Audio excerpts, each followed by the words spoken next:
Bwana anakuaje ndugu? Kali kwema? Kama kawaida. Bwana samahani ndugu yangu.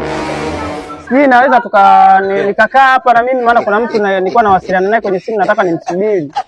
Wewe karibu kae tu karibu. Hamna shida? Hamna shida wewe. Nashukuru sana. Maana bwana huyu mtu nimeongea naye toka asubuhi hapa kuna jambo tutakatulifanya. Unajua tena si watu wa serikali sisi. Vipi lakini kijana maisha unayaonaje? Maisha kwa kweli ndugu yangu. Acha tu maisha yanapiga kisha nani kazini hazipatikani. Vijana tunajitahidi kweli ili kupiga kazi. Na vipi kama utapata mtu akaamua kukuwezesha, nikaamua kukusaidia? Yes. Nimekwisha. Kukuwezesha yani kukubadilishia maisha yako kama kubadilisha maisha. Nitashukuru sana kaka. Ukifanya hivyo. Nitakutoa maisha yangu kuti, maisha yangu yote.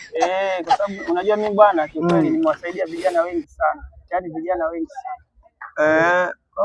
Kama wewe umesema hivyo, kwa hiyo changamoto ulionieleza haina shida, mimi nitakusaidia, nitakuwezesha na utafika mbali sana sana.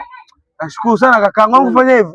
Kwa mnyokoa roho la familia. Ndio. Na nitegemea mimi. Sasa ndugu yangu sijui utakuwa una buku hapo unisaidie. Je, mimi kusema kweli mchana si alafu na mimi nina buku. Kwa hiyo ukiniongezea buku na mimi nikichanganya buku yangu inakuwa 2000. Wewe shenzi.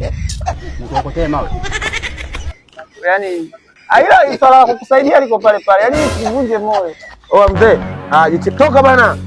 Au umekaa mimi yule mtu wa maana unakuja hapo unaona kanipa madili nikafanya kazi. Shenzi nini?